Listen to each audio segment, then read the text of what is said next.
everybody, this is Cindy Allen. Everyone is talking about health and wellness these days, as they should.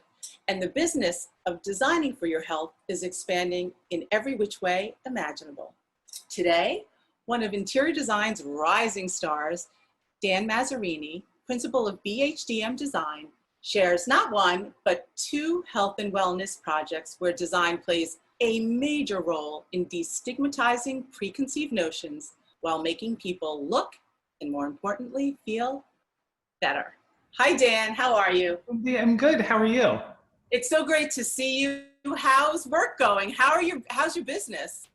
Business has been good. You know, I think we're all riding the wave right now. So some days are better than others, but I would say for a wellness-based conversation, we're doing really well. So thank you for asking. Yeah, you know, it's kind of crazy, right? That you have not one, but two projects that just finished. You're really an emerging design star, and getting into the health and wellness is kind of a smart thing to be doing.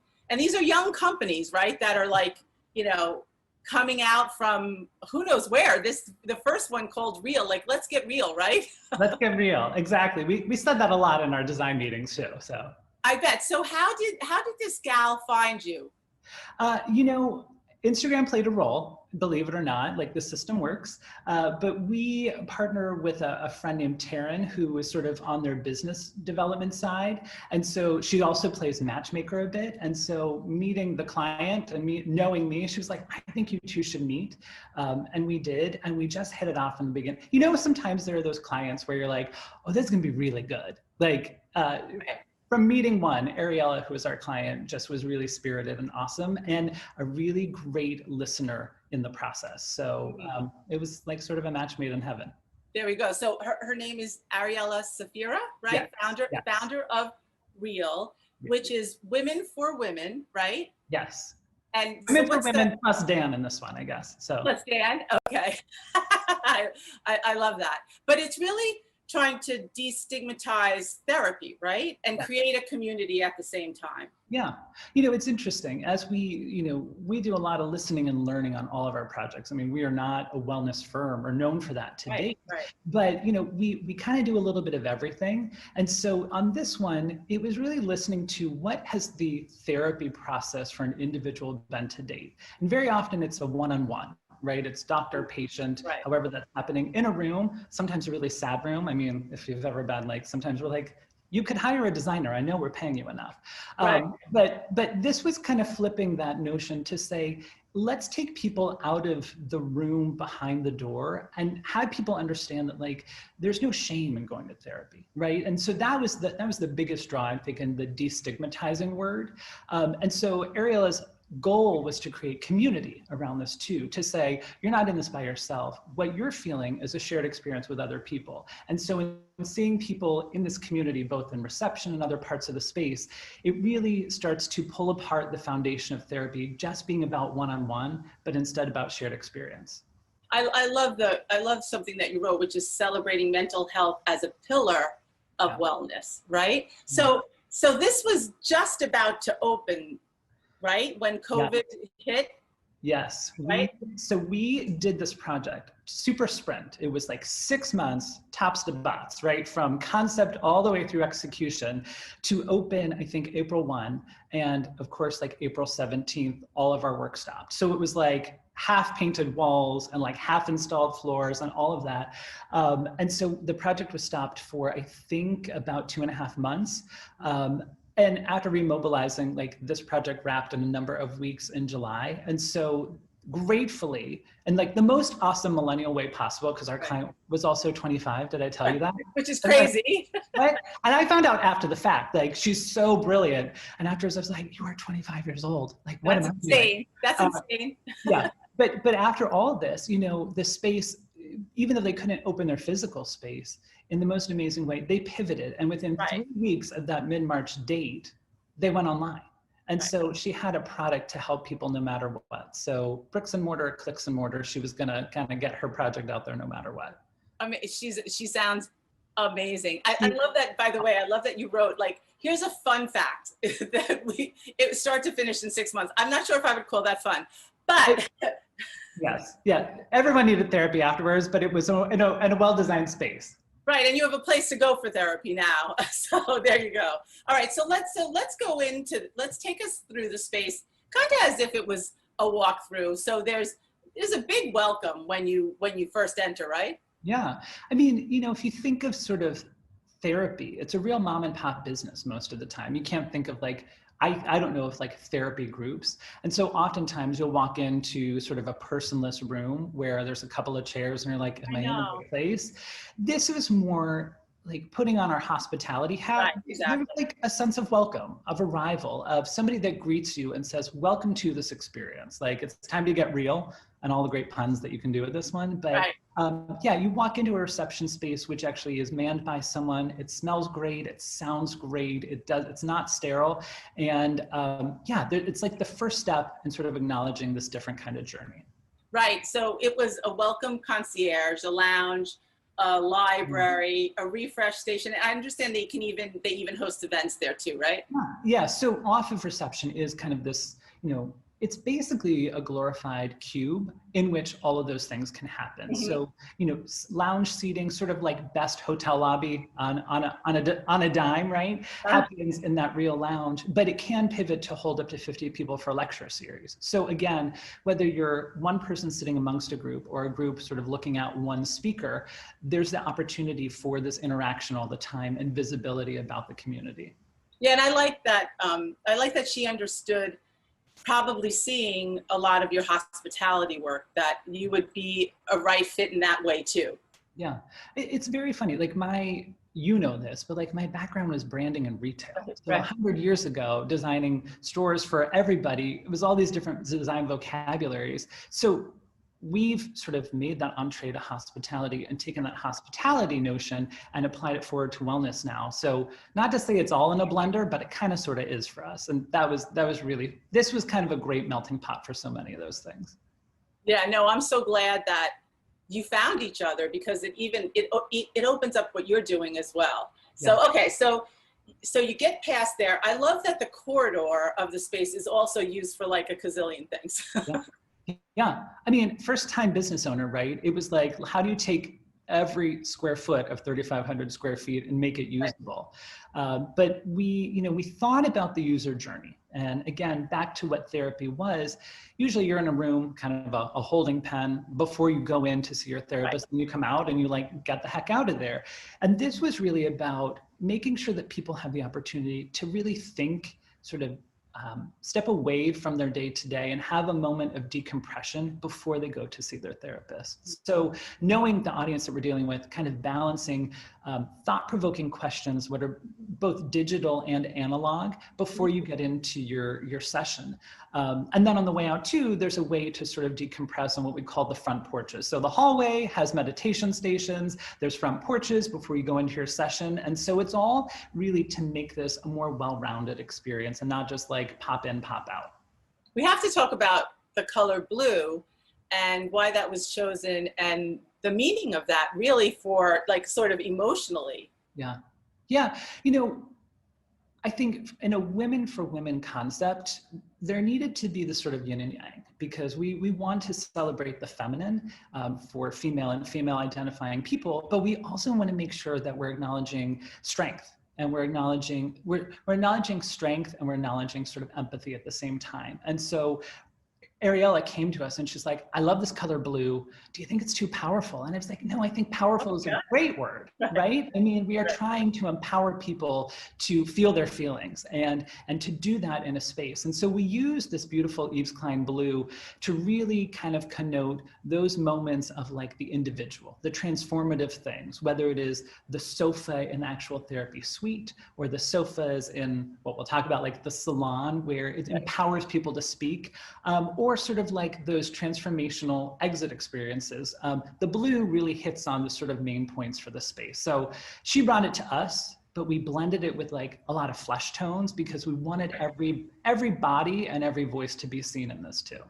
Yeah, I mean, that also gives it its youth and those kind of very trendy, soft, blushy, bronzy. Right, Jennifer Lopez colors, I think. Yeah, okay, I love that. We'll take that. Okay, so then there was also a tissue box room?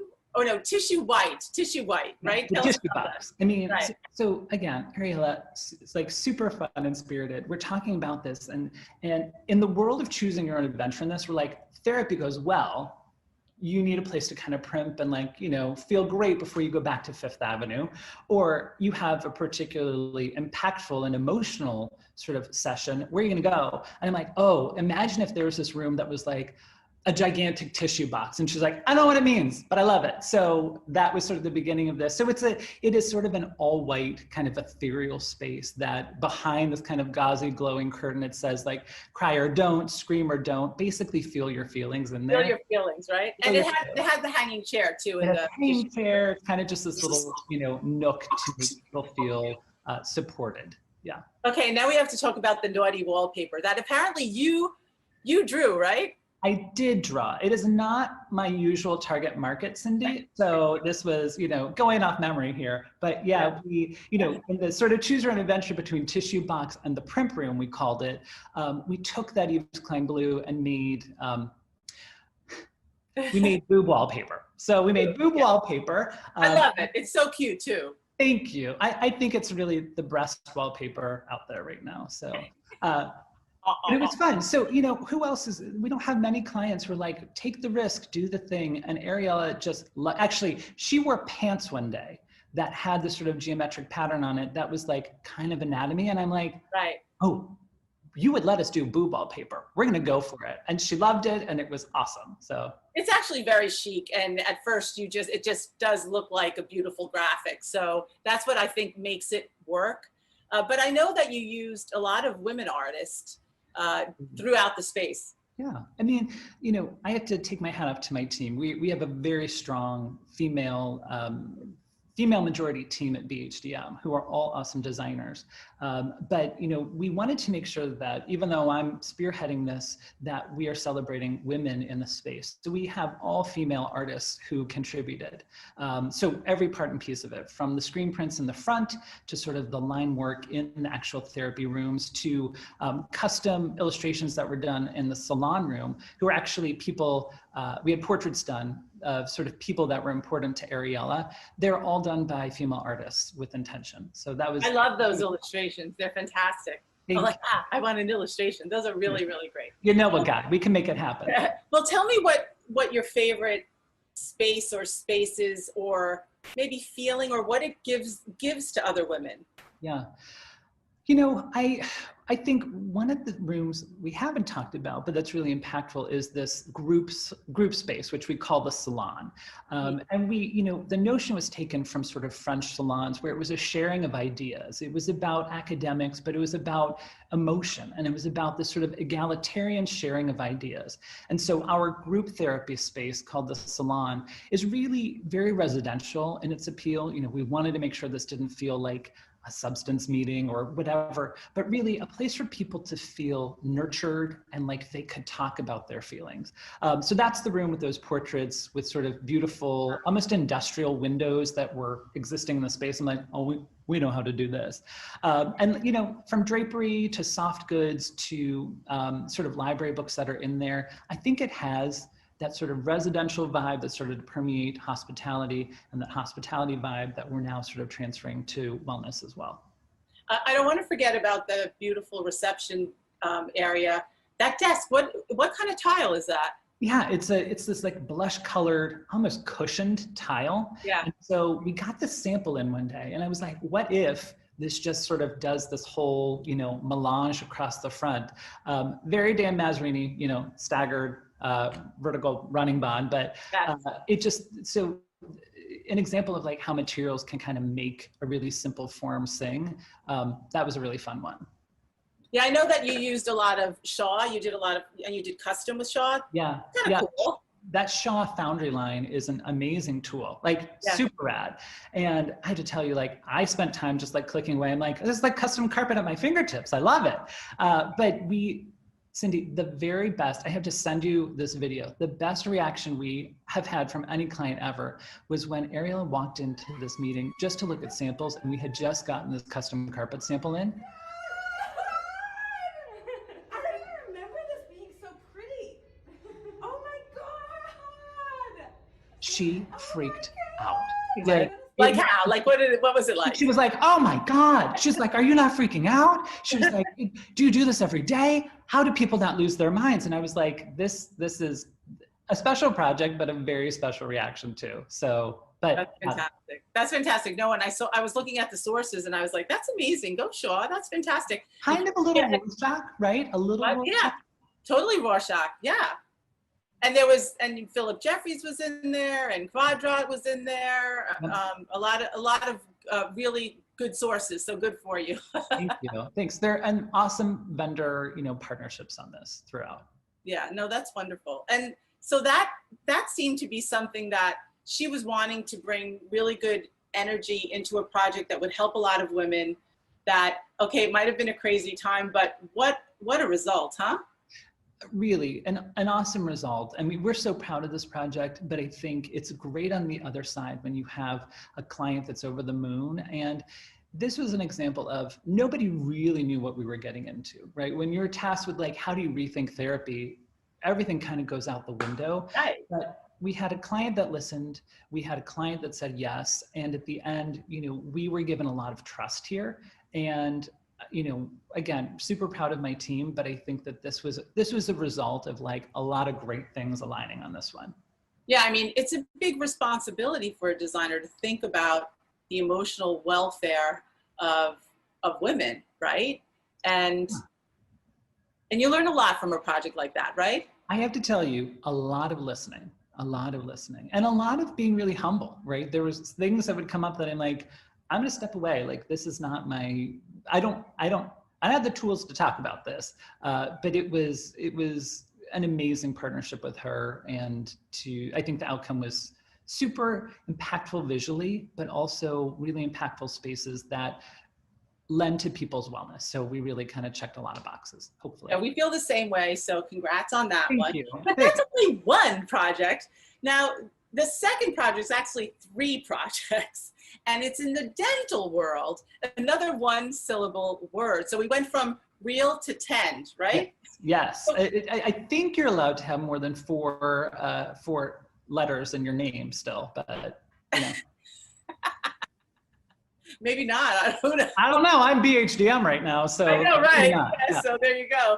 All right. Okay. So which came first, the chicken or the egg, or the women's wellness, or the teeth? Yeah, the smiles came first, and then the tears, and then back to smiles again. So Tend was our client first, and actually we've been working with them for about 1.5 years now. This was, I think that word rethinking, or like rethinking sort of a space for dental and therapy. This dental concept, they looked at the market and really made an assessment that people's general impression of going to the dentist is not usually a good one. There's a lot of fear there. There's a lot of judgment there. It's also a business that people make money the more work they do for you. And so Tend really looked at sort of a holistic change in that to say, we want this to also be a pillar of your wellness, right? It's sleeping, it's exercise, it's eating well. And you got to make sure that like your mouth is in good shape too. So that was really the impetus for Tend to sort of set on a business.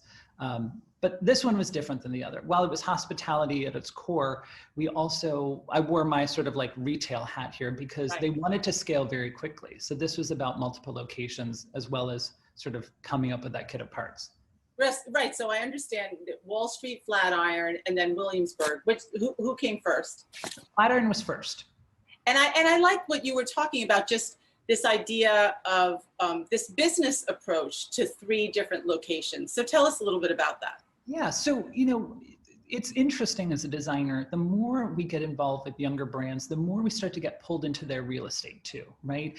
This was a look at first floor retail real estate that's becoming more prevalent and how we activate that. Like, coming from a retail background, I've sort of spent sleepless nights sometimes thinking about like, what's going to happen with these spaces where these big square footages are coming out of. And Tend looked at some of those and said, wait a minute, what if we take commerce back to the street level? What if we insert experience spaces like the dentist, like whatever, into those? So Flatiron was the first. It's like adjacent to, I didn't know this phrase before, Spandex Alley on Lower 5th. Did you know that thing? No. Like all the Lululemons and Oh, yeah. right? So this was like adjacent to those wellness things, but Tend went ahead and started to look at Flatiron first, and then Williamsburg, and then Wall Street. So yeah. And so how did you develop the concept, and who did you develop it with in terms of, we know there was one woman, Ariella, on the first, but tell us about the owner of Tend. We partnered, they actually, smartly, because they were looking at real estate and growing, they have an in-house real estate team. And so we became the design arm for that real estate team. So as they were looking at spaces, we would test fit. We also said, you know, location one is both the Taj Mahal and the sort of beta for this. We got to see what works and what doesn't from a user experience. And then we know where to value engineer. So I think the sort of like wink on this one for our client was, first one was great. By the third one, we cut their construction budget in half. And so now they're able to do more of these and get more sort of wellness-based product out to the market. That's smart, and it works, right? So now you've done 3. Let's talk about some of the design kind of wows throughout the space. Materiality was a big deal, right? Materiality was, you know, it is. And I think it's interesting because in this one, there's a front of house, back of house, right? There's the front hospitality, which is a wow. And we have like beautiful, I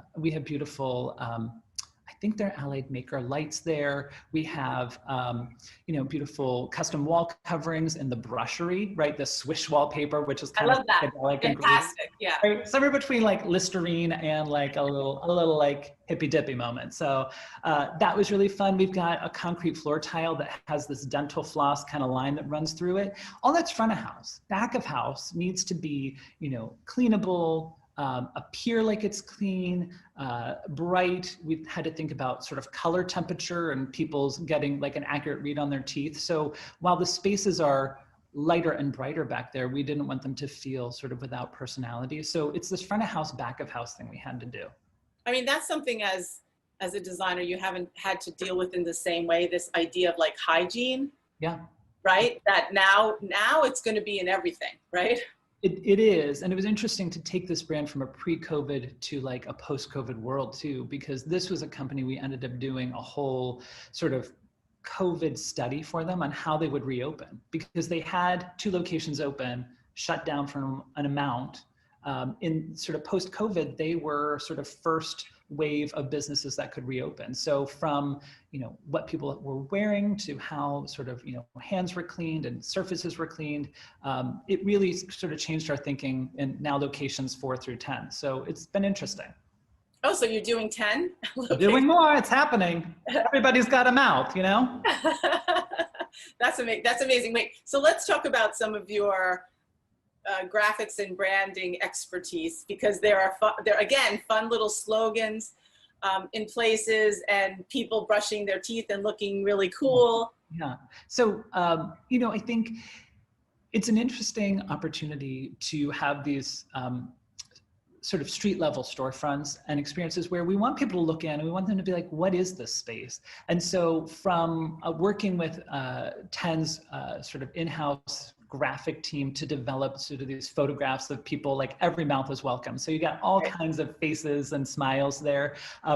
Those became light boxes in the space. And then, you know, we are looking for opportunities always to add to the kit of parts for Tend, right? If we've got a staircase on Wall Street going from the ground floor up, we actually took sort of inspiration from the nearby Statue of Liberty and sort of those words on her sort of book, and like sort of made our own version as you went up the stairs. So like bring us your canines, your bicuspids, your incisors, all the fun stuff, right? Yeah, yeah. I mean, you know, it's got a little wink and smile to it. It's got a little wink. It's got a little wink.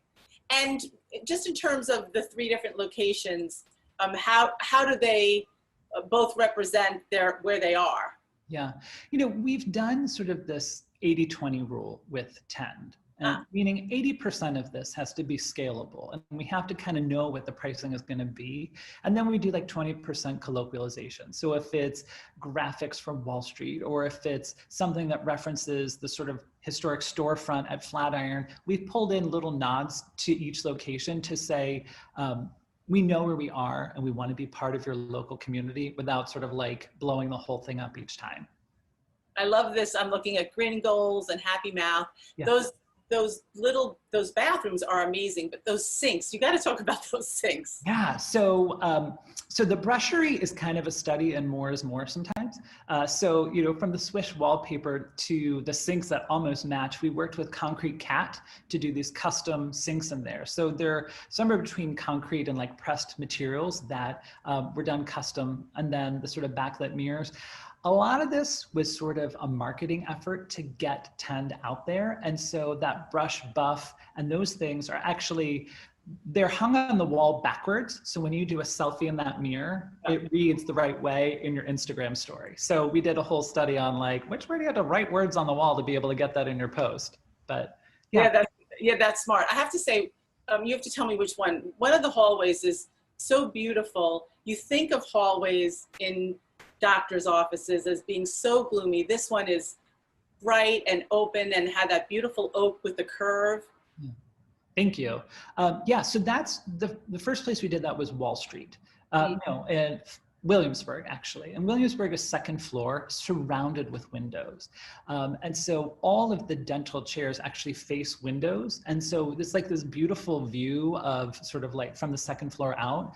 But the hallway was that transition from front of house to sort of more service in the chair. And so we wanted it not to be exactly what you're saying. We didn't want it to be an afterthought, but rather part of this continuation of who is Tend as a brand? How are we sort of hospitality forward? How do we celebrate this journey with you and make you feel like you're special and going to the dentist is like a very different thing than what you thought. So, you know, it's kind of like half a smile on each of those little arches in a way. Yeah, on the back of one of the reception areas too, right? Has that beautiful curve, right? Yeah. Yeah.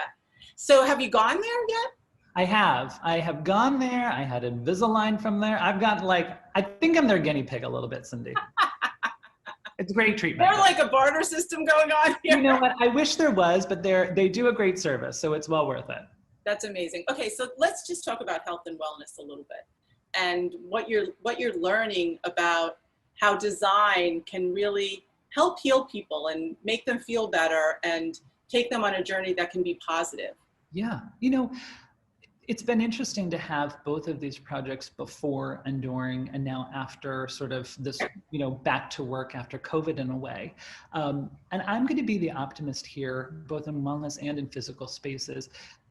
Building these spaces that bring wellness to people's life has shown me the importance, like the always importance of spaces. Like you need a laying of hands on people when you're providing services. There is only so much virtual and tele things that you can do before you got to have that face-to-face, right? That impactfulness of your therapist sitting across from you and handing you a Kleenex, or that dentist sort of saying like, holding up the mirror and saying, here's your new smile. Like those are very real hands-on experiences. And so for me, we learn a lot of them. We learn the technical, we learn the specs, we learn the cleanability and all those things. But I leave each of these different projects sort of with a reinforcement of the importance of physical space. And, you know, well-designed space is the bonus, I think.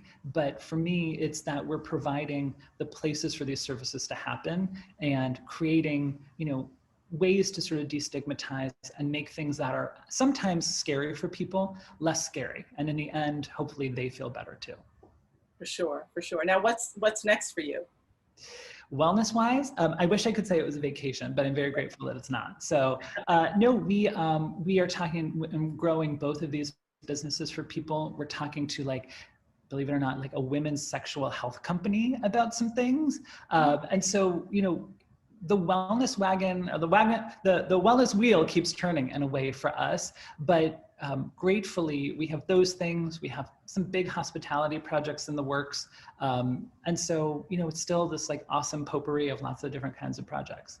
Well, you know, you always have thrown a lot of good energy into not only your work, but out there into the industry and the community.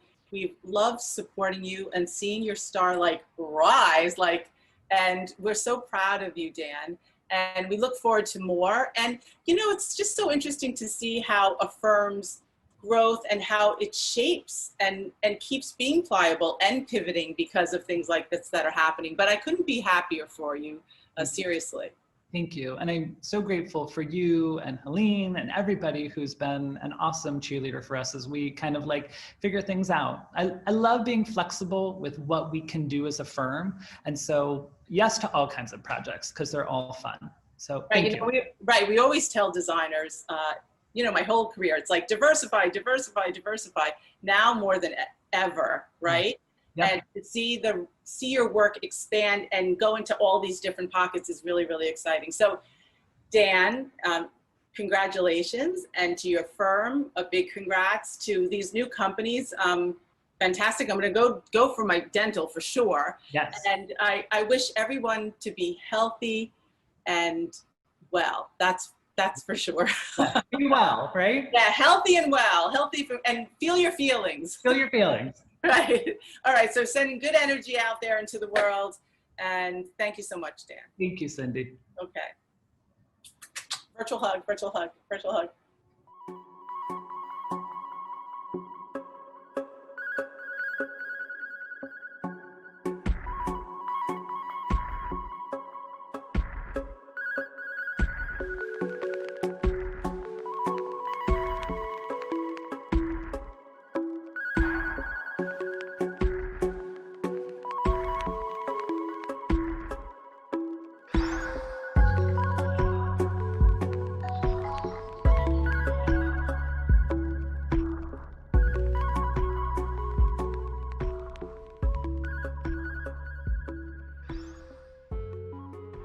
Today's conversation is going to touch upon the connections between sustainability and wellness, among other things. Thanks to the global pandemic, 2020 is a watershed moment for health and sustainability. How can designers navigate this challenge and create healthier, more sustainable spaces? To answer this question, we have with us Rand Ekman, who is Chief Sustainability Officer at HKS. We have Lana Rerick, who is Associate Principal at ZGF, and Jansara Ruth, a Design Director and of the Healthy Materials Lab and a co-founder of the lab, and an Associate Professor of Interior Design at the Parsons School of Design here in New York City. Jansara, Lana, and Rand, thank you so much for joining us today. So Rand, I'd love to get started with you. HKS, of course, has been a pioneer in this field, especially in looking at the links between the built environment and human health and well-being.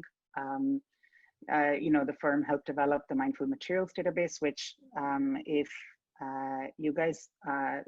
all of you attending haven't heard of, it's an amazing resource. I encourage you to go check it out. What work are you doing now at the intersection of health and sustainability? And has the COVID crisis got you thinking about it in any different ways? Well, thank you, Avi, for the question. I'm going to interpret the word work a little broadly here, and come to it with a couple things. So the first thing I think it's worth mentioning is that the ongoing work around transparency and optimization that Mindful Materials supports and EPDs and the Health Product Declaration Collaborative, that is all still critical to keep moving. So, the point I want to start with is that that continues to be important, and we continue to, to put time and resources into those forums and making our staff sort of more knowledgeable and more familiar about what those mean.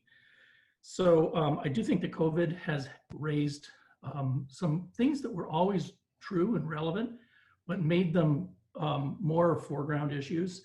And one of those is, well, particularly obvious to all of us now, which is the connectedness between us as designers, the places and the people we design for, and the other places around the globe where materials come from, where they're extracted from, where they're manufactured, where they're produced, how they're transported to our job sites. So that is a real impact that we have not always been particularly good, I think, at sort of understanding and internalizing.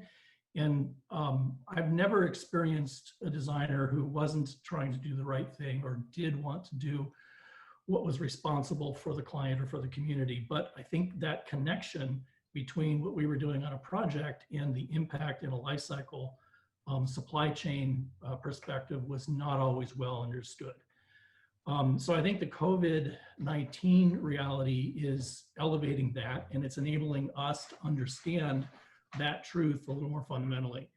I also think that the issues we're dealing with, not just related to COVID, but inequity and systemic inequity is deeply related to this. So for some amazing and unfortunate reasons, we're dealing with all that stuff right now, which I am finding both distressing and sort of a platform for creating change faster and enabling people to understand the relationships between what their work is and the impact that we're influencing and creating. So that's one that's the work we do for our clients, definition of work. The other thing that I want to mention is that I believe that there are the projects we deliver for our clients, and then there's the practice, the firm, what we are, the culture that we are, and how it is that we do our work. So that's another kind of work. At HKS, we've now been sort of focusing in on environmental social governance issues. So that's bringing together leadership around sustainability, public interest design, justice, equity, diversity, and inclusion into one unit. We've signed on to the UN Global Compact and are aligning with the Sustainable Development Goals. That is a super useful framework for our organization to deliver the kind of projects and practice that we want to be. So those are the two things that I wanted to just highlight as an answer to your question. But Rand, the two things that you brought up, right? Thinking about the broader impact of our work and as it kind of echoes through the supply chain, I think that's just, in response to COVID-19, Dr. Kessler, who was the head of the FDA, wrote a really great op-ed in the Times. And one of the things he said is, we hold our neighbors' health in our hands. And I think that's such a fundamental idea of sustainability that, if what's true of COVID is true of all the work we do in towards sustainability, in that, it's an act of understanding that the individual decisions that we take have an impact over all of humanity, right? And maybe disproportionately so on different parts of the supply chain where by its very nature, values go up, any supply chain, value goes up, any supply chain. And so by the time something comes to you, it's passed through the hands of a lot of people who've dealt with it at a lower value and, probably do not have the same privileges and the same situations as you do. And so, that kind of thinking around equity is so tied to sustainability. And I'm really glad that you brought those two things together, because weirdly external sort of circumstances are bringing those things together, at least in the United States at this moment and all around the world in some places. But they've always been linked. And so thank you for reminding us of that, right? It's a really fantastic perspective. Lana, I'd like to bring you in here. You're a specification director at CGF as well, alongside your work. You started as an architect, but you're very deep into materials, product specification, and things like that. And you're really a leader at CGF on healthy materials. Why is that part of design practice important to sustainability? Why should we care about specification or the selection of products and materials? Because it seems such a distance away from the things that we just talked about with Rand too, right? Even though, yeah. Go ahead, Lana. It's not actually a distance away, but it does feel like it. So as you know, I spent most of my career as an architect and sustainability director. And I was always drawn to the materials issues, and the materials issues just kept getting meatier and meatier. The more you understood them, the more complicated it gets.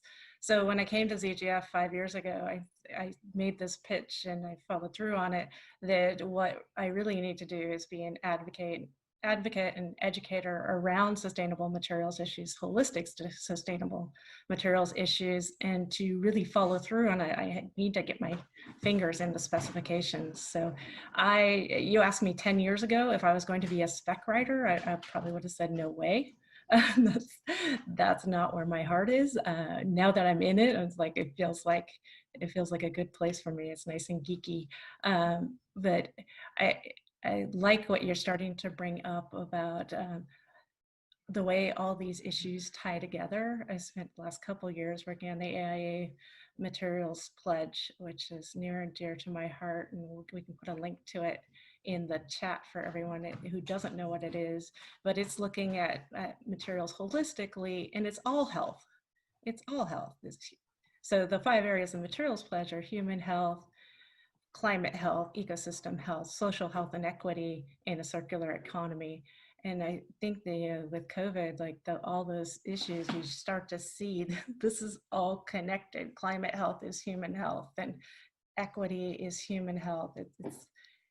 It's all there, and we need to start looking at materials more holistically. But yet, back to the spec question, if you want it on the projects, the specs are the rules for construction. And if you don't get it into the specs, even if you have lofty goals for the projects, you don't have a leg to stand on. The owner doesn't have a leg to stand on. The contractor doesn't have a leg to stand on. It gives everyone on the team the proper tool to follow through on those goals. Right.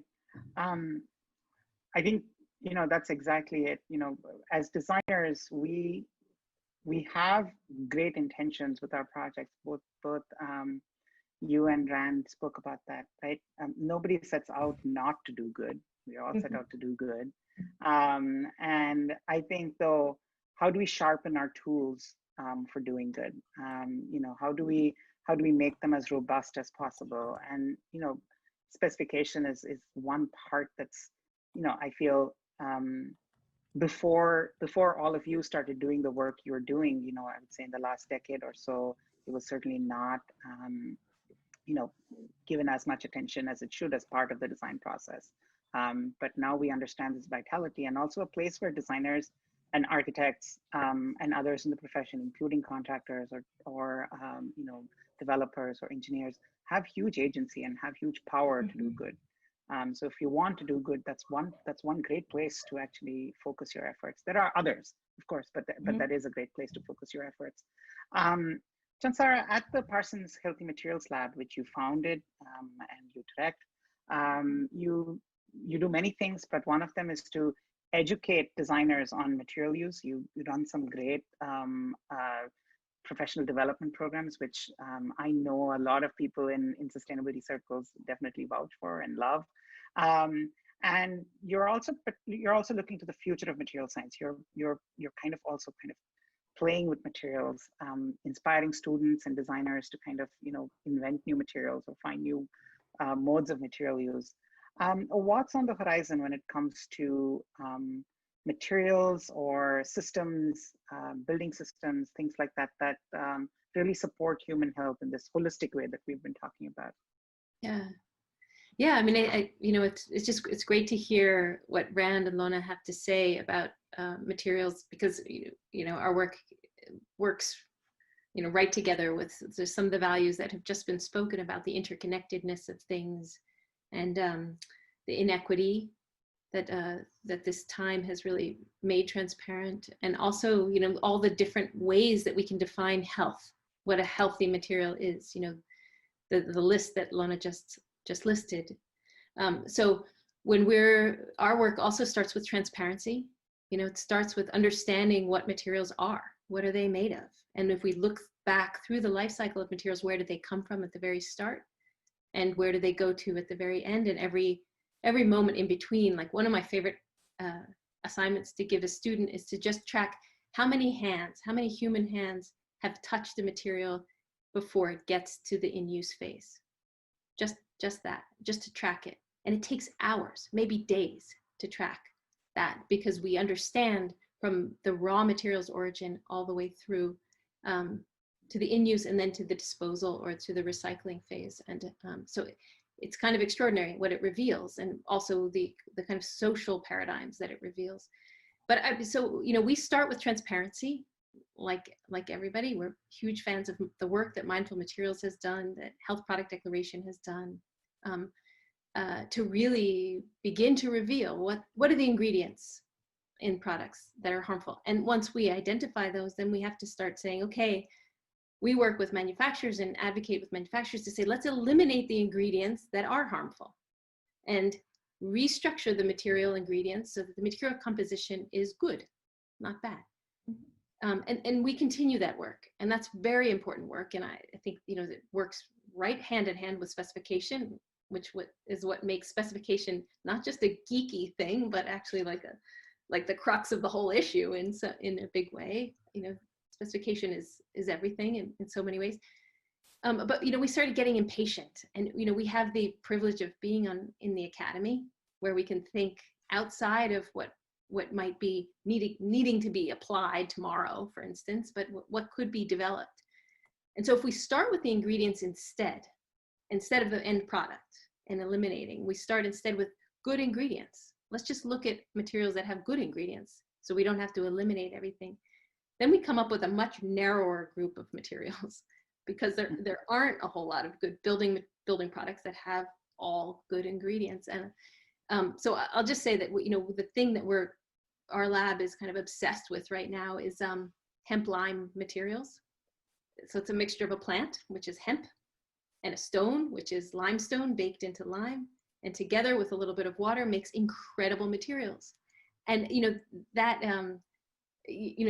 combination relies on agriculture, which also can create workforce. So if we think about the plant itself, the hemp plant regenerates soil. It also brings back this kind of, you know, kind of vivid agricultural economy.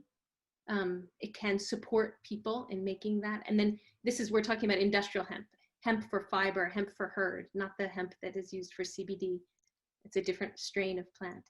And then mixed with limestone, and lime is made from limestone, and limestone makes up 8% of the Earth's crust. So we did some research recently to travel around the world to see where lime is used in building products around the world, and almost everywhere around the world there's lime. People have figured out how to bake limestone and make lime and smear it on their walls and call it a wall surface. And so it's kind of an incredible material. Both of these materials are ancient and useful. And as we start to see, you know, there's a burgeoning hemp building association that's just launched. I think last year we spoke at this hemp building association gathering. But it, you know, hemp and lime together makes it an amazing insulation material, which is naturally flame retardant, eliminates the need for added flame retardant chemicals. Its high resistance to heat makes it an excellent thermal insulation, again, without flame retardants. And it also is an amazing acoustical insulation. It can be then plastered with lime, which then makes it a very breathable wall. So the permeability of the stone and the plant together makes it breathable.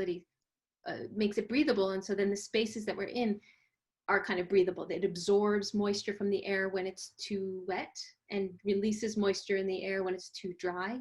And so actually it makes for better living indoors. It also drastically reduces the growth of mold and bacteria, and it eliminates the need for added antimicrobial chemicals. It absorbs odors and toxics and specifically carbon dioxide. So we're calling it like the superfood of building materials. Very, very exciting. You know, and if we track the history, it's been used for centuries and centuries. And then of course it was abolished when they decided that hemp was the same as marijuana and we need to make this all. Anyway, our superfood, our super building product right now is hemp lime. And we really think that there's a way in the near future that it can be adopted by conventional building, construction practices, so that it can be implemented in, and you know, our lab is really focused on transforming affordable housing to be healthier. And we are focused on hemp lime as the material that's going to make that happen.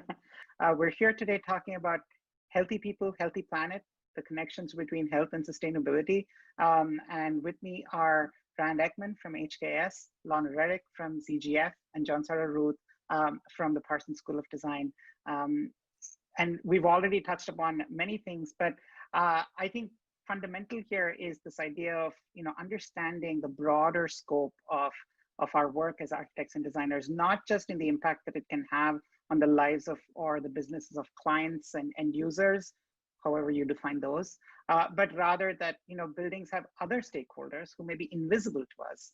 Rand set us off on this idea, you know, that every material, every system, every you know, appliance or device or things that you're incorporating in your building touch the lives of many different people. I just want to take a moment to talk about sustainability in this moment post-COVID. And, you know, Rand talked a little bit about this.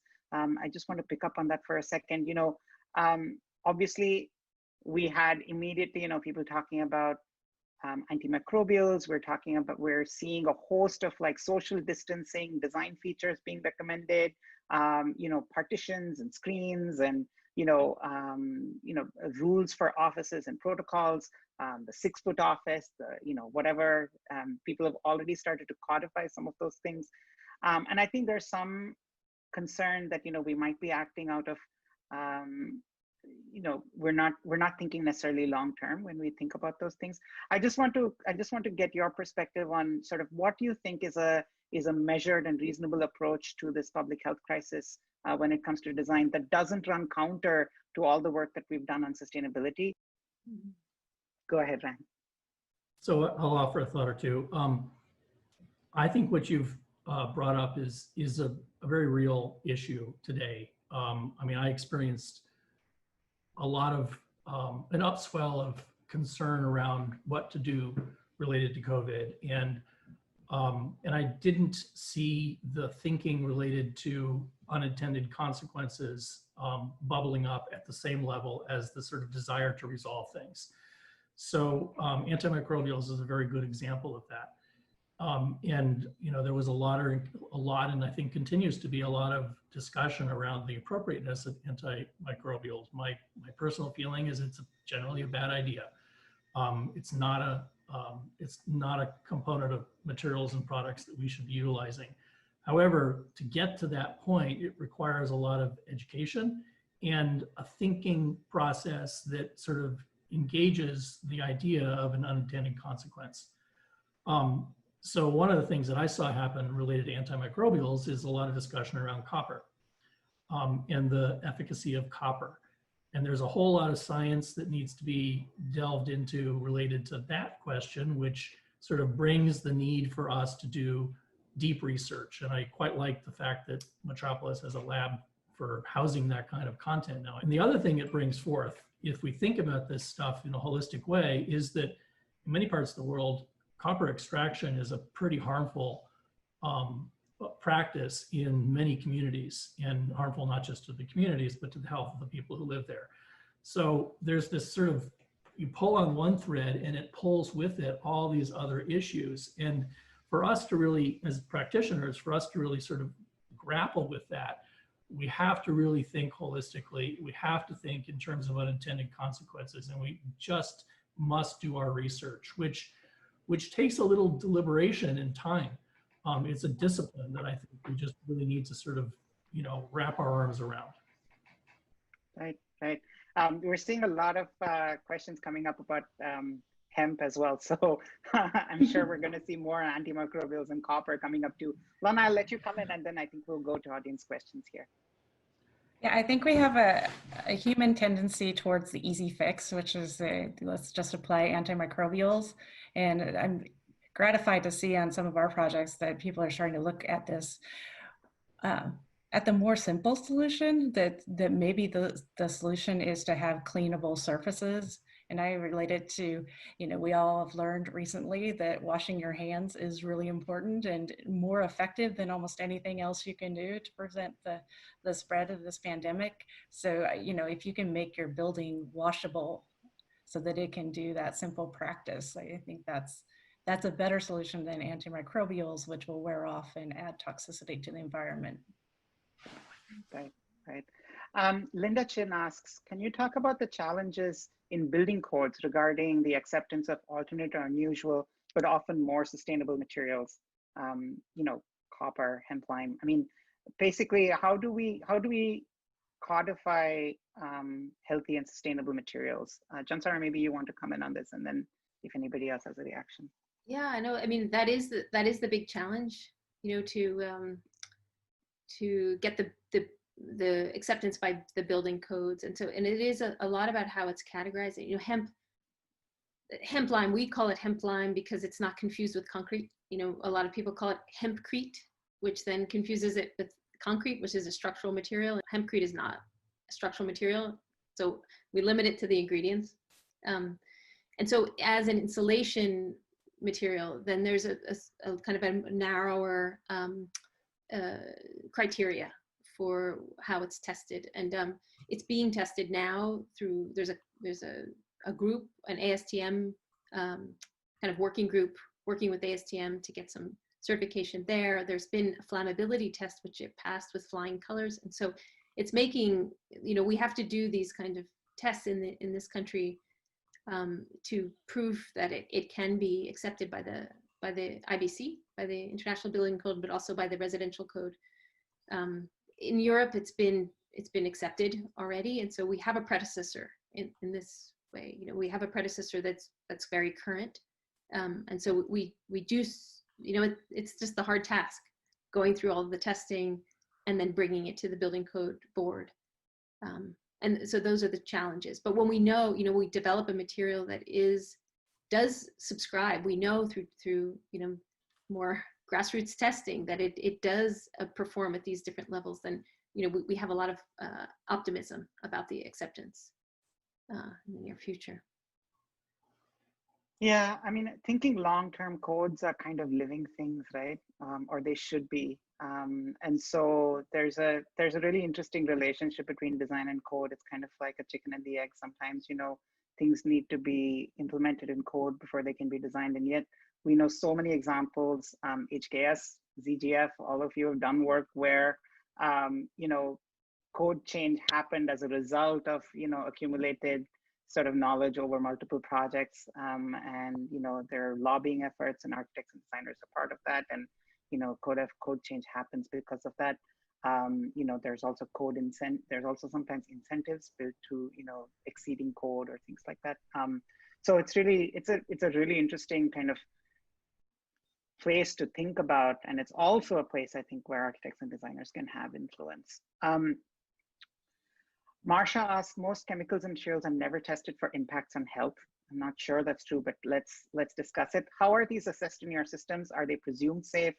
Are you looking truly at risk of materials in their end use or the worst case scenario? Yeah, you know, how do you, even going beyond materials, just, you know, even design features, I mean, how do you think of, you know, full life cycles, and are you thinking of a worst case scenario as you design, I guess? Get crack at Dan, that. do you want to comment on that? So we're still dependent on others. We're dependent on, you know, places like Healthy Materials Lab and lots of great nonprofits like Healthy Building Network and Green Science Policy Institute, and you know, other organizations to take some of these information about building material ingredients like health product declarations, which kind of just opened up this Pandora's box of information about what's really in building materials, and to help us figure out what we need to look out for. So no, for, you know, honestly, there are lots of ingredients that we don't know are safe, but there are some that there's consensus around being unsafe. And so we're really dependent on those existing lists, the Living Building Challenge Red List and Healthier Hospitals Initiative, and, you know, some WELL has some chemical ingredients listed.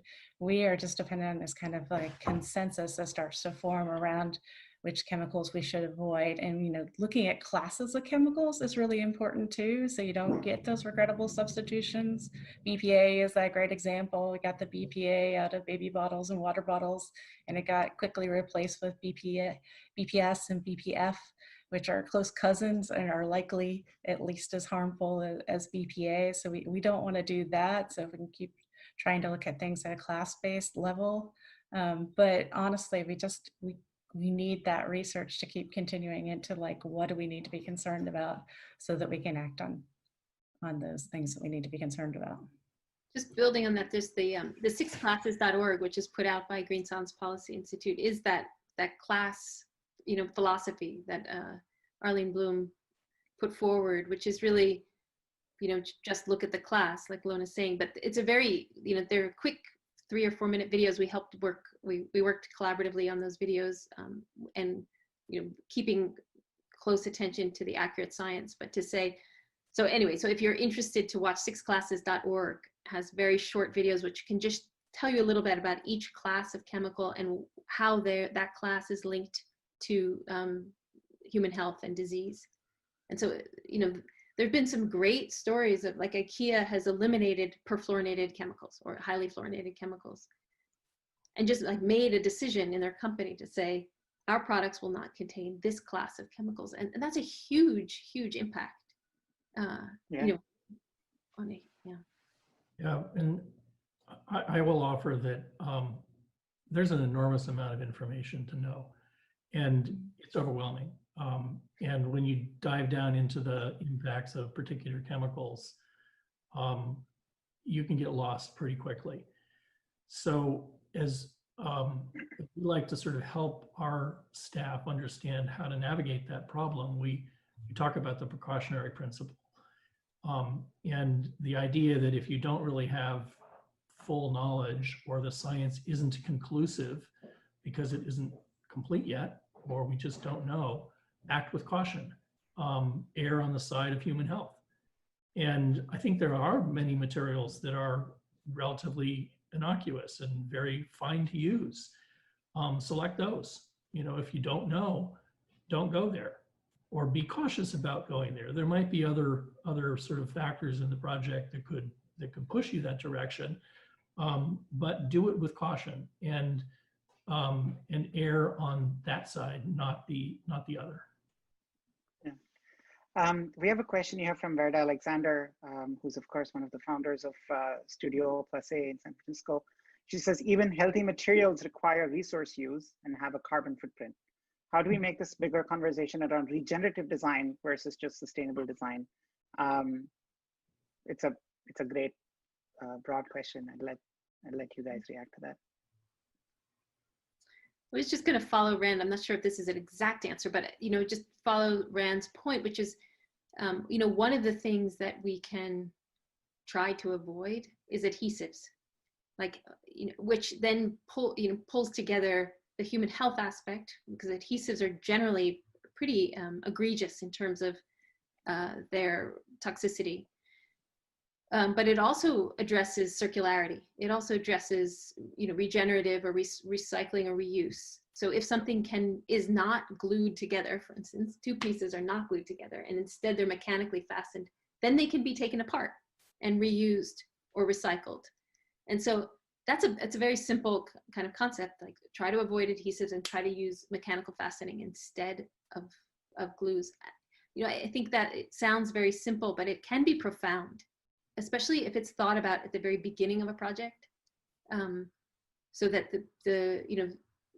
so often materials are thought about later in the design process. That the form, the program, everything's developed, and then we add materials. But if materials are thought about from the very beginning, then it may inform how the building is structured, how it's built, what the actual engineering of a building might be transitioned to accept something, so it doesn't have to be glued, but instead it could house something. So there's some great examples if we have time. Right, absolutely. Go ahead, Rand. Well, I was just going to mention that I think the bringing together of sort of the holistic thinking and specific around life cycle assessment from an environmental perspective and the health impacts of materials hasn't really happened yet. I don't think we have knowledge about it, but in order to sort of make design decisions related to that, you have to kind of look at one set of issues and look at another set of issues and cross-reference them and think about what the materials are from both perspectives. There's no holistic tool that enables us to do that. At least I don't know of one. So I think that's a need. To answer the specifics of your question, I don't know of a good way of doing it except to be very smart about it and to look at both aspects right now and make your best decision, because there isn't a great tool right now. Lana? Yeah, I do think the one thing that's interesting that's starting to come out of this conversation about embodied carbon is, people are talking about carbon sequestering materials. And to me, it seems like it's just going to drive us back to more local, more natural materials. And I'm all for that.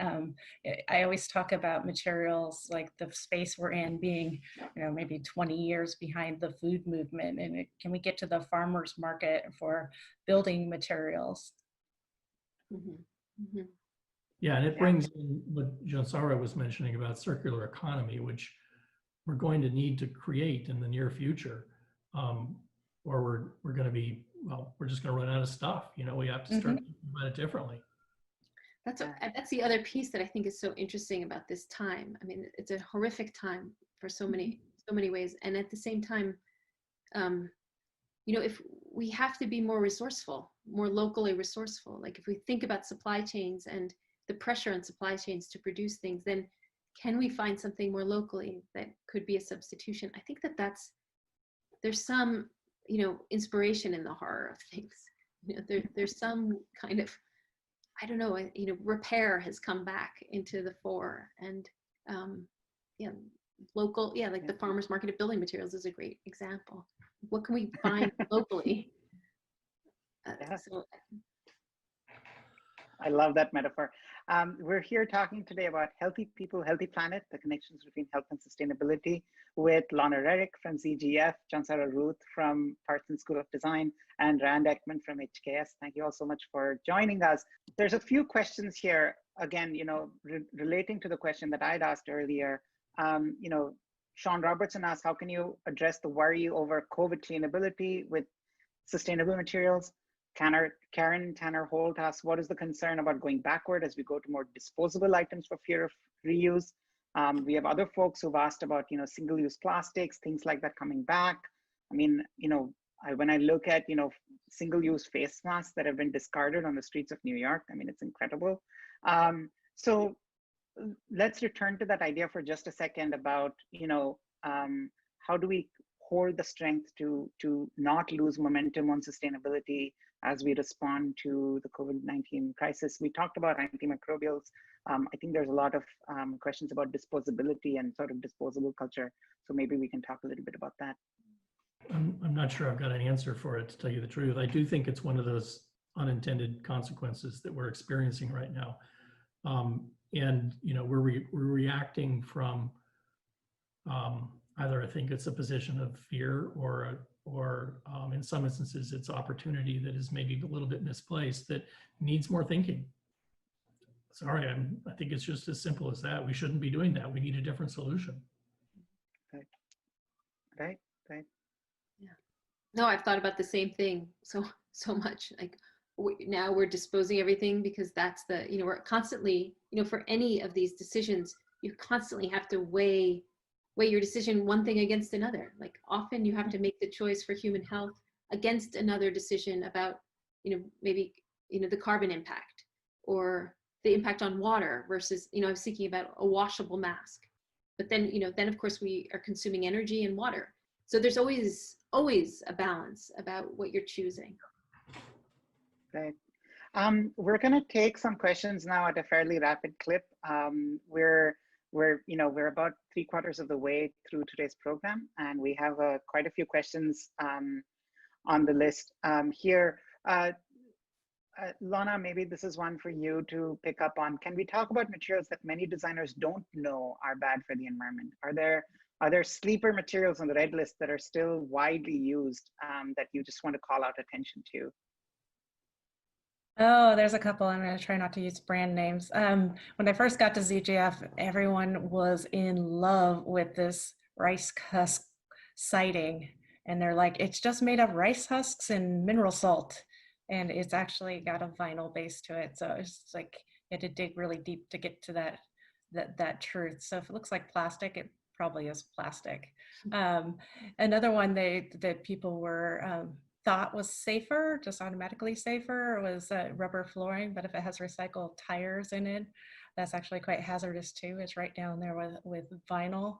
And we seem to love to use resinous terrazzo, which is epoxy terrazzo and has BPA in it. You can do a very thin layer of it compared to Portland cement terrazzo. It takes several inches to lay down, and it takes some skilled workmen that we've lost over the years because everyone went to this more plastic floor. I do recommend Healthy Building Network's Home Free page, as this great kind of stoplight ranking of different types of materials, of course backed up by all the research to say why they think some material is better than another one. It was originally created for affordable housing, but you can apply it to almost any project. Right. John, Sarah, there's a couple of questions here on hempline, which, you know, I think your advocacy of hempline on this webinar has borne fruit. You know, Wendy Schlett asked, does lime have a high carbon footprint? Is it not a renewable material? Just if you can just, you know, quickly address sort of the sustainability aspect of lime, and then we'll keep going. Yeah, just quickly, you're absolutely right. You know, the issue with lime is that in the burning of lime, so in the transformation of limestone into lime, there is carbon emission, you know, it's high energy. But when the lime is then mixed with water and then applied as a plaster, or in this case, mixed with hemp, it absorbs more carbon dioxide in its curing than was spent in the baking. So that's the good news. You know, that means you have to use all the lime that you produce and cure it so that you reabsorb the carbon, and it continues to absorb for many, many years. In India, they say it absorbs, you know, it fully cures in 80 years and it lasts 800 years. As an Indian, since you brought it up, I just want to say that, you know, there is actually a almost annual ritual for reapplying lime on walls, you know, for maintenance, and usually it's done around Diwali. So, you know, there's a way that sustainable practices also have a kind of cultural grounding that we've lost. When you talk about terrazzo, you know, and the artisanship required to produce terrazzo, you know, those things link up. We're here talking about the connections between health and sustainability with John Sarah Ruth from the Parsons School of Design in New York, Rand Ekman from HKS, and Lona Rerick from ZGF. I do want to move over to Caddy Guyton's question. He says, can you speak to your experiences as it relates to the social sustainability of the spaces you design and how it can play into the mental health of the inhabitants? Rand, that sounds like a question for you. You know, how do we think about sort of spaces as being socially kind of sound, as being, you know, healthy for people to be in, not just from a physical point of view, but also from a mental point of view? Yeah, so that's a big design question, isn't it? It's not about so much the materials, but the quality and character of the space.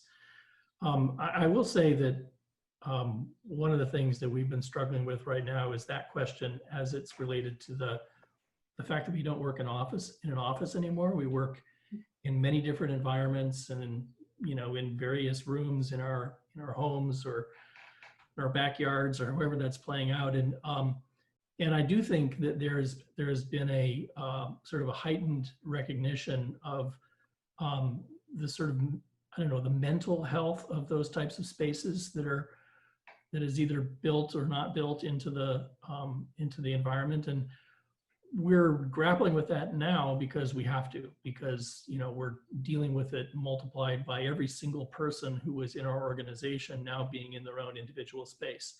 And what does that mean?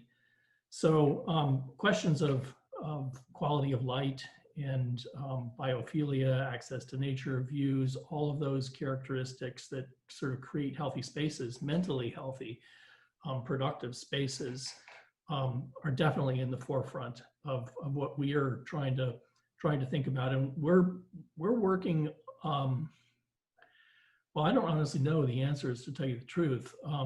You know, we're working with trying to figure out how it is that we can disperse that thinking in many places that aren't a single office environment. So, you know, in our case, there's discussion around some kind of financial help for someone to recreate something in their space. You know, maybe it's buying a new chair, maybe it's working in a slightly different work environment, you know, something that can be modified to their space to make them happy, healthier, mentally healthier, and more productive. We don't know what that's going to look like at the moment. We don't really know how that's going to play out, but we know it's an issue. So there's Rand, one. I just want to this. I hope I'm fully understanding what you're suggesting, and that sounds like a revolutionary idea. It's incredible. Thank you so much for mentioning it. I also want to give a shout out to Rand's research team at HKS, who've been putting out some amazing resources. Particularly one of his colleagues, Erin Peavy, has done some amazing work around putting together resources around what she calls social health. At Metropolis, we've been paying very close attention. One of Erin's piece of writing on that will actually go up on the Metropolis website this week. So, you know, HKS is doing fantastic work on that front. Tori Hayes asks, and Lana, this sounds like a question for you. I'm interested to hear more about the specific positive impact you can have as a spec writer. All the powers in the specs, so you can have a lot of impact there. I mean, as I started out with, if it's not in the specs, you're not going to get it. So if these goals are important to you, if it's a baseline, you just want materials transparency for your products, you want that health product declaration, you want that environmental product declaration, you got to ask for it in the specs. You know, the contractors and subs, you know, a lot of them are getting on board and they want to help us out, but if it's not written into the project requirements, then you're not getting it. And if you want to push, you know, bigger ideas around social equity, you know, I want the UN Global Compact or just, or, you know, whatever it is that you want to happen on your project, you got to get it into the specs. And it just gives a tool for the whole team.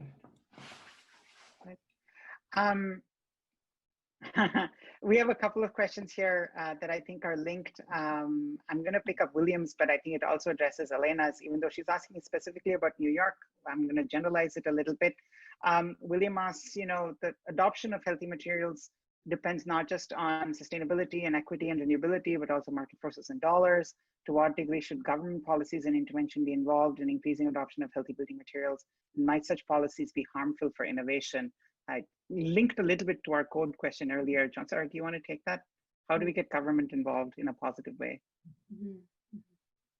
That's a tough one, isn't it? I mean, you know, the U.S. regulation could use a lot more regulation on chemical production, actually.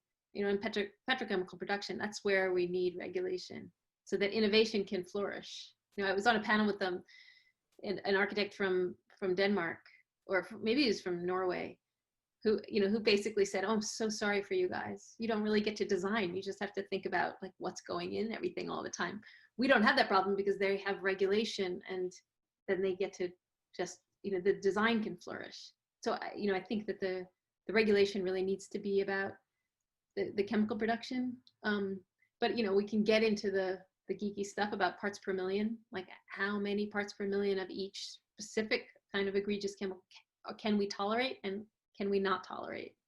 And, you know, I think there's a lot a lot of analogies to be made to medicine, actually.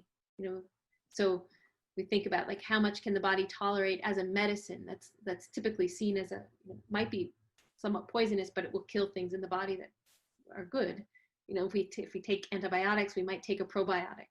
You know, so I think there are analogies, and I think that, you know, regulation could be that there's only a certain amount of harmful things allowed in an environment, but it's a very, very challenging perspective because you know, as we know, the regulations are not all democratic. There's a lot of lobbying that goes on with big business that prevents that kind of health focus specifically. So instead, it's in the US, it's on the shoulders of us to understand what's in the building products we're working with, unfortunately. Yeah, I mean, you know, that's exactly it. You know, in the current situation that we're in, I think Unfortunately, there's not much room to look to government for that kind of regulation. I think the regulation is often baseline, and it always will be that. It follows practice, I think. And so, we have to lead with practice where we can, as you said, John Sarah. And that's a heavy responsibility, certainly. John Sugarman says, we have the materials themselves as one thing, but as architects, we put them into service. What importance should we place on details of construction, for cleanability, for water control, for dust control, etc. So Rand, maybe you want to take this one. We've been talking materials, but really we've been talking about material systems and architectural details and features just as much as we mean the individual materials. Can you talk about sort of maybe some of those things that you've been working with your team at HKS? How are you educating people on that? On the details of construction? Yeah, on details of construction. Yeah, well, I mean, I would say the two of the main factors that are sort of circulating right now are durability and cleanability. Being able to work the surface in a way that sort of sanitizes it, or makes it at least as cleanable as we can create. The other is the one that John Sarah brought up, which is that it would be super useful to be able to sort of dismantle materials and to take them into another use in another way. And I have to say, I don't see an enormous amount of that. And it's a little bit like the question that came before this, which is, we need a market for that. We need the ability to sort of feed materials into whatever that marketplace might be. And I don't know that it's not particularly robust. I thought it was more robust a decade ago than it is today. So I mean, I think those are the two things that we really we're really spending time and attention to. Sort of, what are the materials? How are they affixed to each other? What's the detail? The adhesives question, or the mechanical fastening question, and then sort of, how easy is it to clean, quite honestly. Mm-hmm. Mm-hmm. Mm-hmm. We have a couple of questions here on plexiglass. Lana, I wonder if you would like to take them. So straight out, somebody asked, is plexiglass bad? And then we have another question saying, facilities managers are installing plexiglass everywhere. So what can be substituted for dividers in interior spaces, please? Honestly, I don't have that answer. I haven't looked at plexiglass yet. I need to look at it. It's not something we normally specify until now. I guess we will be. Yeah. Glass, maybe? Yeah, glass. Replace it with glass. Wood is nice, but you can't see through it.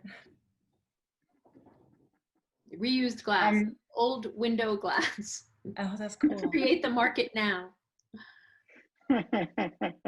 I mean, sometimes I think, John, sorry, to your point, and what you've been saying throughout, sometimes, those it's time to kind of unearth, materials that existed before the plastics revolution. This, of course, concrete and cement are a huge exception. We could have a whole webinar just on cement and concrete. But, barring that, I think it's interesting to look at, what materials out there that have traditionally been used in the construction industries before the advent of plastics, in the early part of the 20th century. Several antimicrobial related questions here. Do we want to just take a minute to talk about just the state of affairs on antimicrobials? I know if we can just repeat that, and then I think we'll take our last question for today. Antimicrobials are essentially an endocrine disruptor. They are the hormones in our body mistake certain kinds of chemicals, and antimicrobials are some of them, for natural hormones. And so if our bodies are exposed to antimicrobial chemicals, we accept them into our body. Our hormone receptors say, oh, you look familiar, take it inside our body, and then wreak havoc on our endocrine systems. And so there's an increase in some pretty serious diseases, including asthma and reproductive health disorders, diabetes, heart disease, those kinds of things, which, exposed at a young age, it just increases over time. And, obviously there are communities who are more vulnerable than others, frontline communities, children, elderly people. who have a suppressed immune system. So, endocrine disrupting chemicals are invisible and then, can really flourish in our bodies. And that's a real problem. So alternatives to antimicrobials are super important. And, we've seen that. I mean, I think I should just stop and let somebody else jump in, but I just wanted to attach that again to COVID, because these underlying diseases, like people with underlying health issues, are more susceptible to COVID. And those people are also often the people who are exposed to these chemicals unbeknownst to themselves, which is, Right. But maybe somebody else wants to attack the antimicrobial question a bit more.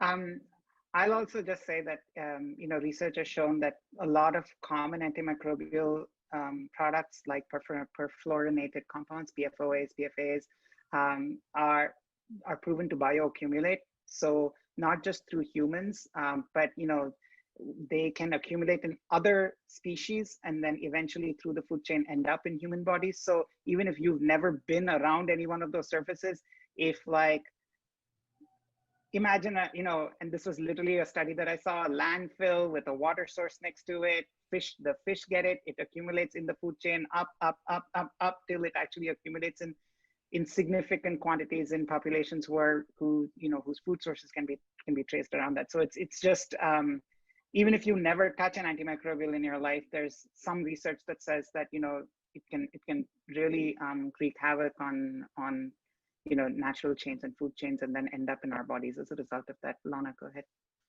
Yeah, and 2 more points is that the antimicrobials likely won't defend against the things you wanted to defend against. It probably will not kill COVID-19. And the other point is they often are like surface treatments. If you see them like an antimicrobial treatment on fabrics and fabrics and furniture, that wears off after a while. It wears off by going into the people that are touching it again and again. So it's not a permanent solution. Right. I'm going to I think this has been fantastic. We're actually well past our scheduled close time. Thank you so much to the panelists for sticking with us, and thanks for everyone who's still with us. We're going to take a last question. Martin Wiener asked, panel, are you optimistic in general? Can humanity outrace crisis via innovation? So just a thought on that. Are you feeling optimistic today? So yes, I generally I am. I think not only can we, but we have all the ability to do that. The technological sort of know-how is there. And as I said earlier, I think the global situation that we're in right now is bringing us together in a way that is making me more hopeful. So I'm 2 thumbs up. Yeah, I mean, I think to do this work, you have to be an optimistic person.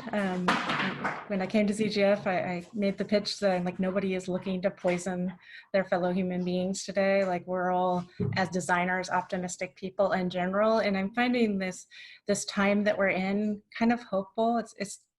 I've heard the word disruption a lot in the last couple of weeks, and you need that disruption to be able to reinvent the system. And so I'm optimistic that we can make the changes that we need to make. And we've shown recently that we can make changes really quickly when we're motivated. I was going to say the exact same words, Lana. Like, to do this work, you have to be optimistic, because it's so challenging. And then at the same time, you have to see a way forward. You have to see something hopeful. I have to say, like during this time, I had to leave New York City to be with some family, and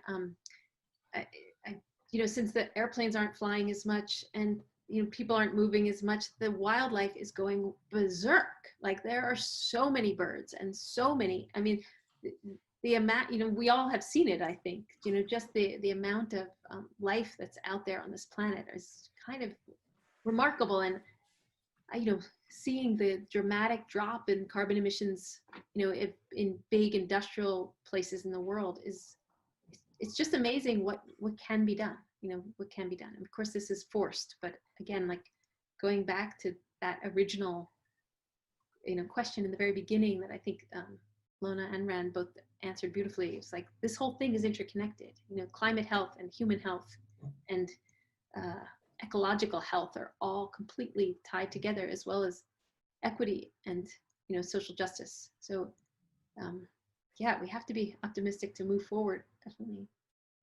Yeah, yeah. Thank you for summing that up, Chansara. That was great. I want to thank everyone. Thank you to everybody who's attended. Thank you so much to everyone for being so generous with your time and your knowledge with us. This has been absolutely wonderful. I also want to thank our sponsors, Econile Aquafil, as well as Material Bank, for supporting today's discussion. It's a really important discussion to have. And for everyone who's been part of this discussion today, I mean, this sort of knowledge sharing is how we're going to keep our optimism. It's how we're going to, you know, seek out the expertise that we need. And none of us holds all this information in our head. You know, I think we need to keep reinforcing it. We need to keep hearing it. We need to keep saying it. And this is just another way for us to do it. So I really appreciate everyone pitching in for today's discussion, bringing up some amazing questions. And Lana, Chansara, and Rand, thank you so much. Thank you, Avi. Thank you.